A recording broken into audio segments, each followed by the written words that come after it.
What if I told you that every triumph you celebrate, every heartbreak you endure, every state of mind you cling to, none of it is real in the way you think it is? That behind your joy and your suffering lies a cosmic pendulum, and you are merely its passenger. Across ancient Egypt, initiates stood in silence for days inside pitch-black temples, awaiting a single sound, a gong echoing through stone halls to signal the shift in cosmic rhythm. In India, yogis mapped time not in minutes or hours, but in kalpas, vast cycles stretching over billions of years.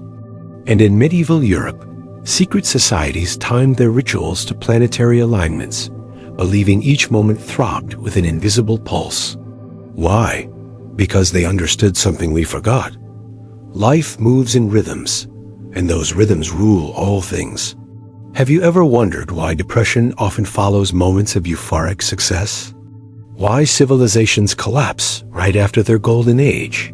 Why your emotions shift without warning, like tides pulled by an unseen moon? This is not random. This is the fifth Hermetic principle, the law of rhythm. And it might be the most terrifying and liberating truth you have never heard of.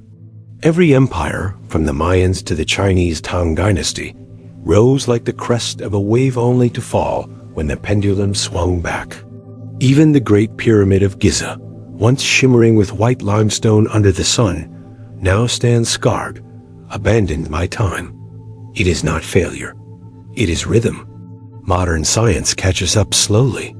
Neuroscientists now confirm that the human brain operates on circadian and ultradian rhythms, biological clocks that control not just sleep, but creativity, decision-making, and emotional stability.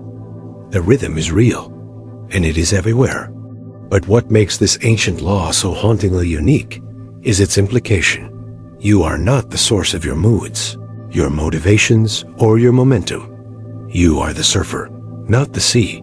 This is not fatalism. This is wisdom. When you learn to recognize the swing, you can prepare. You can master the moment rather than be mastered by it. The ancient Greeks called it anank, the force of necessity. The Egyptians knew it as mat, the balance beyond good and evil. The Hermetic sages did not fight the rhythm. They rode it like riders of a cosmic tide. So the next time you feel high, pause. The next time you fall low, breathe. The pendulum swings. And in its center lies your only true freedom. If this opened a door in your mind, if you feel that strange stirring in your soul, that recognition of a truth you have always known, and like this video, subscribe for more ancient wisdom decoded, and share this with a seeker like you.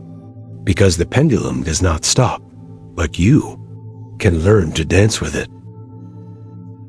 The cosmic pendulum. Why every high invites its fall. Have you ever wondered why the most euphoric moments of your life are often followed by inexplicable sadness? Why your energy disappears right after achieving a goal you chased for years?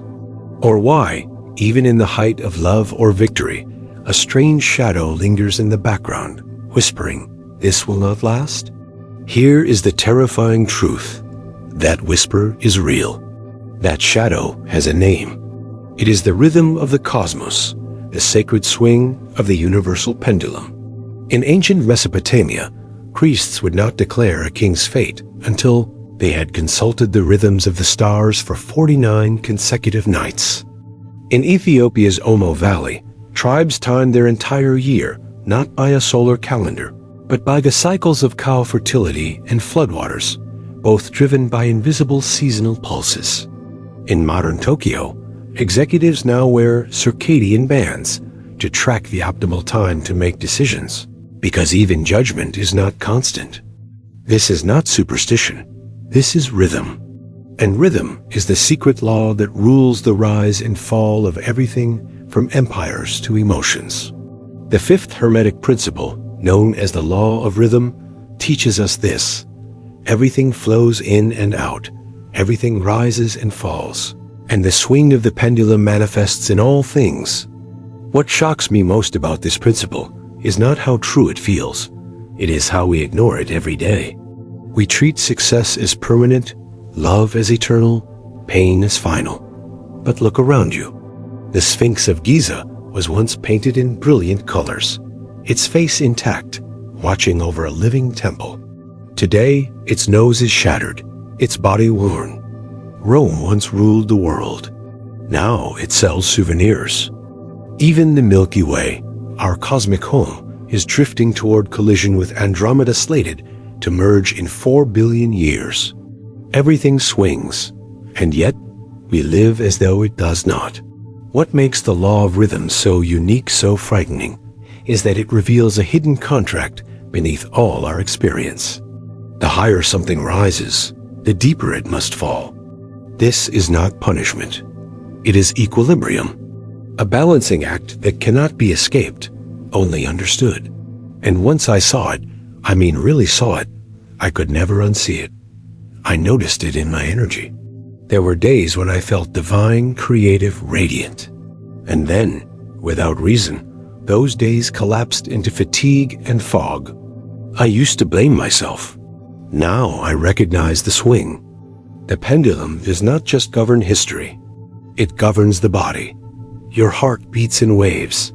Your lungs inhale and exhale. Your emotions surge and retreat. Even your thoughts, the ones you think are you, they come in pulses, not streams. I remember a moment in India, standing at the edge of the Ganges. A monk beside me whispered, "The river breathes." And I realized it was true. The tide was rising and falling, not just from the moon, but from something deeper. Something embedded in the bones of the world. Civilizations have known this. In China, the Book of Changes I Ching is a text entirely about flow. No fixed truth, only the shifting of one state into another. In the Americas, the Aztecs believed each sun, their term for era, must end in collapse to give birth to the next. Even in Christian mysticism, the concept of resurrection only exists because there is death. But here is where the law of rhythm becomes empowering. If you know the fall is coming, you can prepare. If you feel yourself in the descent, you can hold fast. You stop expecting the high to last forever, and instead, you learn to ride the arc. To me, that is the difference between wisdom and illusion. Because illusion says, I am always strong.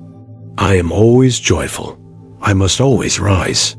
But wisdom says, there is a season for everything. Let the leaf fall. Let the tide go out. I will not fight the rhythm. I will learn to breathe with it. There is something deeply liberating in this. It frees you from shame, from burnout, from the constant war against your own cycles. It teaches you that your sadness is not weakness, it is rhythm. Your loss is not failure, it is rhythm. Even your chaos has a beat. And when you find that beat, you begin to move differently. You stop clinging. You stop resisting. You start to feel something ancient rising in you. A knowing, a remembrance. The Hermetic texts say, the wise adapt themselves to rhythm. The fool is broken by it. I used to be that fool. I tried to force every moment to be peak, every phase to be full. But the more I grasped, the harder the fall. Now I hold things gently. I let the pendulum swing and I keep my heart at center. Because in that still point, in that middle space between rise and fall, is peace.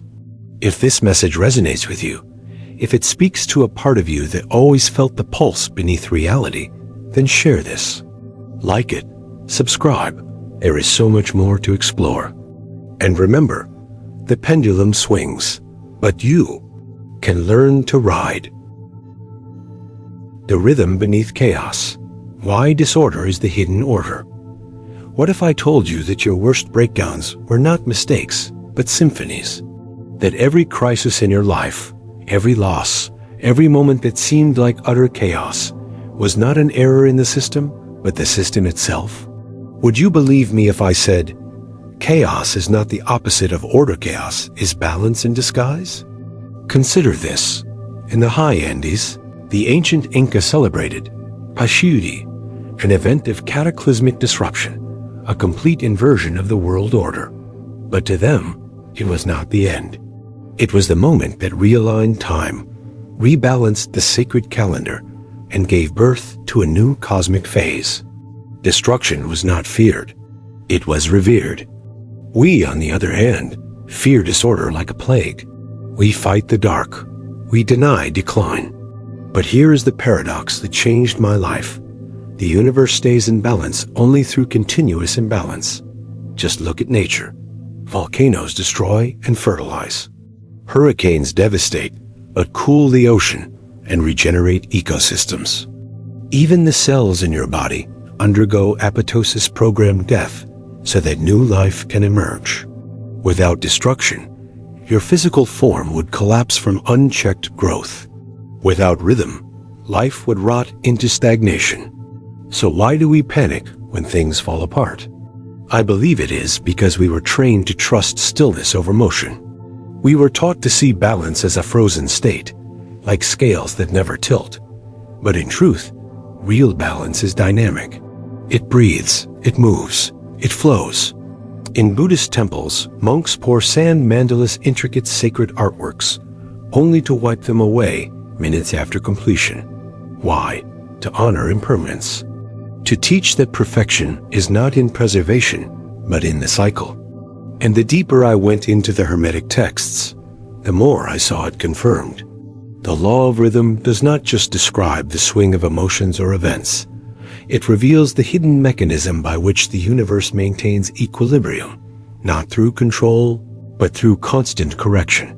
Think of a pendulum. The farther it swings in one direction, the more force it gathers to swing back. It is this very motion, this oscillation, that keeps the system alive. If it stopped, it would die. So what if the chaos in your life was not a failure, but a signal?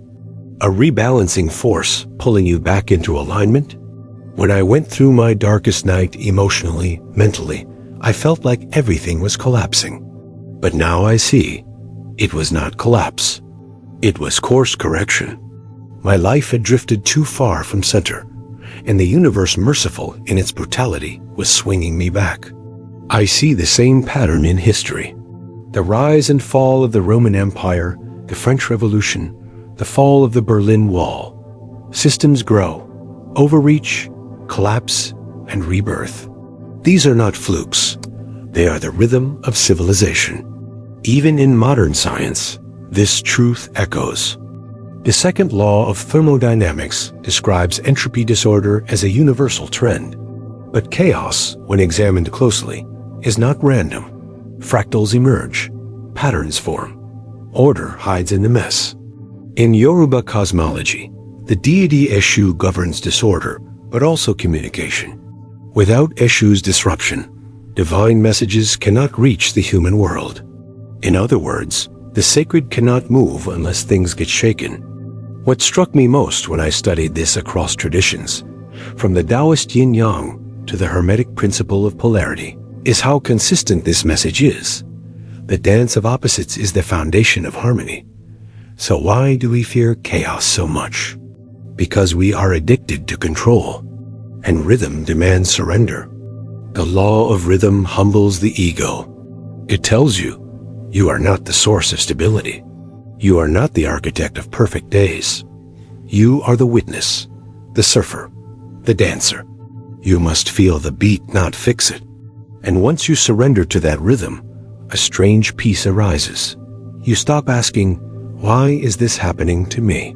And start asking, what is this returning me to? You stop seeing setbacks as regressions and start seeing them as the necessary fall before the next rise. This changes everything. It means that when the relationship ends, when the job fails, when your plans unravel, it is not punishment. It is pendulum, and you are not broken. You are being balanced. To me, that is both terrifying and beautiful, because it means I cannot cling to my highs, but it also means I do not have to fear my lows. It means the storm is not my enemy. It is the other half of the cycle. And in that, I find freedom. So the next time life feels chaotic, remember, you are not out of rhythm. You are in the rhythm. Breathe with it. trust the swing, and know that beneath every wave of disorder, balance is already unfolding. If this message opens something inside you, something deeper than logic, something ancient, then share this video. Like it. Subscribe. There is a harmony hidden in everything. And once you hear its beat, you will never be the same again. The moving mind. Why even your thoughts are not yours forever. Have you ever considered that your very sense of self, the you thinking right now, is not a fixed entity, but a rhythm in motion? That your thoughts, moods, memories, and even beliefs are not yours in the way you imagine? What if your consciousness was not a throne you sit upon, but a wave you ride, and sometimes drown in? In Japan, monks in the Tendai tradition undergo a 1,000-day marathon around Mount Hiei. Each day, they walk 52 miles barefoot, in silence, for 7 years. Why? Because they believe the mind must be synchronized with cosmic motion to transcend illusion. In other words, they walk to remember that thought itself moves. We rarely question the movement inside our own minds. We assume that who we are is stable, that what we think today is truth. But what if your convictions are just high tides? What if your fears are simply low-pressure systems passing through? Here is a truth I wrestled with for years. Your consciousness is not a cathedral, it is weather. I first noticed it not in a temple, but in a grocery store. One day I felt full of gratitude, kindness pouring out of me for every stranger. The very next morning, I was irritable, cynical, withdrawn. Nothing had changed, except my inner rhythm. And that terrified me, because it meant I was not in control. It meant I moved. The Hermetic law of rhythm confirms this deeply uncomfortable reality. Even your mental states are bound to cycles. Your joy, your anxiety, your creativity, your clarity, they all follow the pendulum. You are not broken. You are swinging. Ancient cultures knew this well. In Vedic philosophy, the mind Manas is described as constantly moving, like a monkey jumping from branch to branch. The aim is not to stop the monkey, but to witness its rhythm. In Mayan cosmology, human consciousness was seen as a reflection of celestial cycles. Each day carried specific energies influencing thought and emotion. In the West, we forgot this. We became obsessed with the idea of permanence, fixed identity, consistent productivity. We punished ourselves for inconsistency as if it were sin rather than signal. But look closer. The most creative people ride mental tides. The poet Rainer Maria Rilke wrote in waves, going months without a single word. Nikola Tesla described periods of intense insight followed by complete stillness. Even Carl Jung, the father of analytical psychology, admitted that his moods dictated his capacity for therapy and discovery. This is not weakness. This is rhythm. And here is where it gets personal. When I learned to observe the rhythm of my own mind, everything changed. I stopped labeling myself as lazy on low-energy days. I stopped chasing motivation when it was not there. Instead, I listened. I waited. I let the tide come back in. This is what the Hermetic masters meant when they said, "The wise become the observer of the swing." You do not stop the pendulum. You center yourself within it. Imagine if every mood you had, every dip into sadness, every spike of passion was not a problem, but a passage. Imagine if you could watch your anger arise like a wave, crest and fall without clinging to it. That is freedom. That is sovereignty. But our society does not teach this. It teaches optimization, performance, consistency. But the universe is not consistent, it is harmonious. And harmony includes silence, pause, even dissonance. I think often about how ancient initiates were trained. In Egypt, the mystery schools taught disciples to fast, not just from food, but from sensation to learn the rhythm of emptiness. In Greece, the Pythagoreans meditated on musical ratios, believing that thought itself was a kind of internal melody. These were not superstitions. These were technologies of the mind tools to synchronize human consciousness with cosmic law. And yet, in our modern age, we rarely give space for rhythm.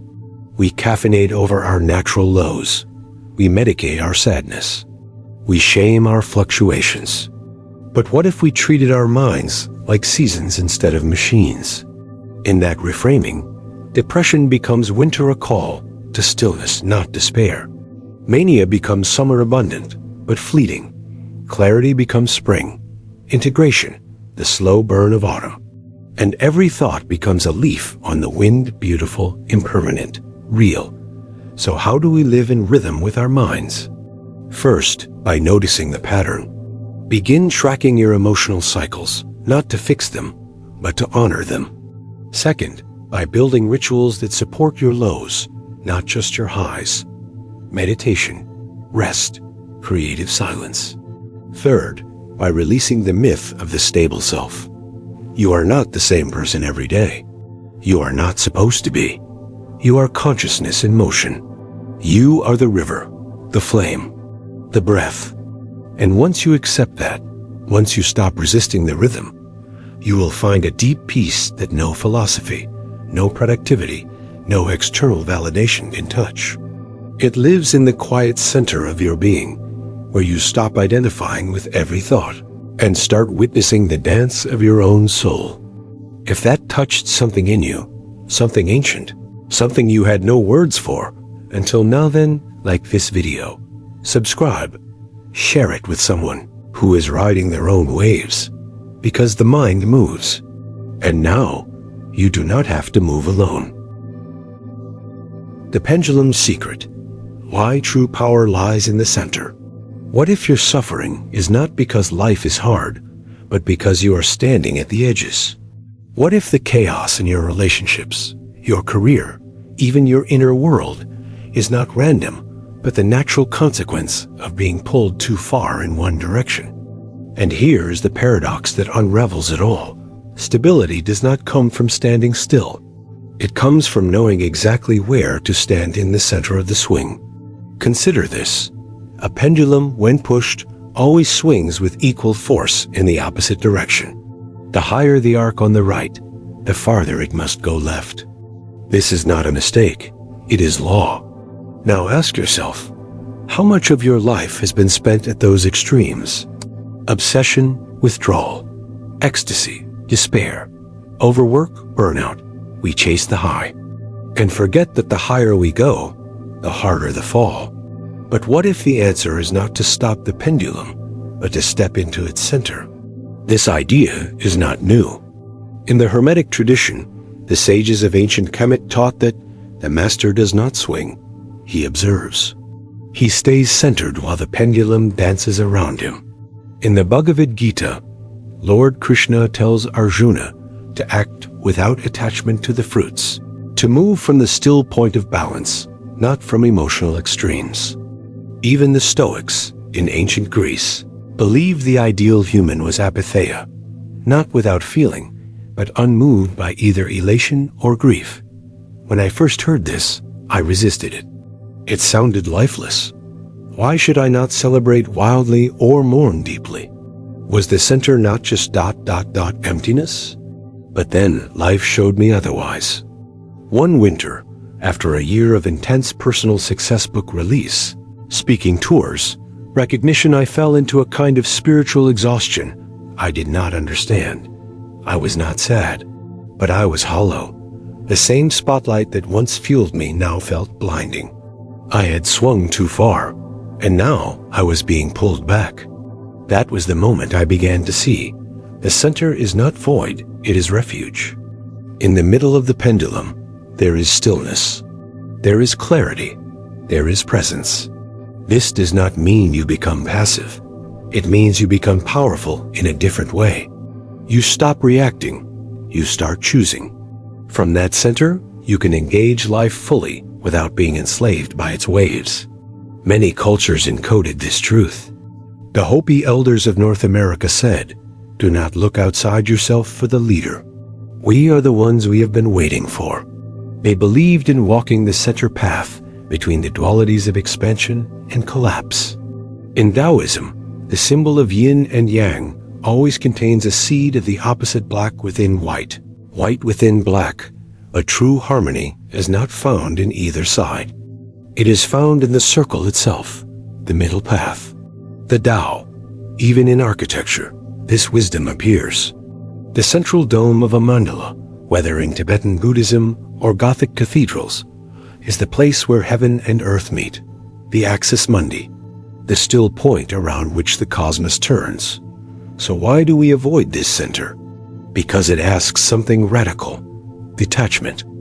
To stand in the center means releasing your addiction to both praise and pain. It means letting go of your need to be right, to be seen, to be something. That is terrifying. But it is also liberation. From the center, you begin to see that joy is beautiful, but not ultimate. That sorrow is deep, but not eternal. You begin to witness life, rather than be thrown by it. You start living from choice, not compulsion. And perhaps most powerfully, you become a source of rhythm, not a victim of it. This shift changed everything for me. I used to think I needed to eliminate extremes, control the environment, master the mind. But now I see, I only needed to relocate myself.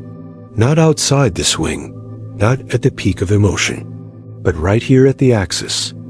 From this place, I still feel, I still strive, but I do not chase, I do not flee. I ride the wave without drowning in it. So how do you find this center? Start by noticing when you are swinging. Track your emotional pendulum. Ask, am I reacting or am I responding? Cultivate stillness, not as escape, but as ground. Practice breath, reflection, silence, not to escape life, but to return to it with deeper presence. And above all, remember, the center is not found by force. It is discovered through surrender. You do not seize balance. You remember it. You return. So I invite you right now, wherever you are, to pause, to breathe, to stop grasping for the high or running from the low, and instead to feel that quiet, unshakable place within you. It has been waiting, not to fix you, but to remind you, you are already whole. If this message moved something inside you, if it felt like a truth you always knew, but forgot, then like this video. Subscribe. Share it with someone riding the edges. Because when the world swings wildly ... the wisest place to be is the center. Ride the cosmic wave. Why resistance is the real prison. What if your struggle is not with life itself, but with your refusal to move with it? What if the pain you feel is not because of the storm, but because you are trying to hold still in an ocean meant for motion? And here is the paradox that breaks most minds. The more you resist the wave, the more it drowns you. The more you surrender, the more you rise. Did you know that the ancient Polynesians could navigate across thousands of miles of open sea without maps, compasses, or stars, simply by feeling the rhythm of the waves? They called it wayfinding. Not conquering nature, but merging with its motion. And this is where we begin. Most of us are taught to take control, stand firm, hold your ground. But life is not ground, it is water. And the law of rhythm, the fifth Hermetic principle, says, everything flows. That includes your plans, your moods, your relationships, your entire identity.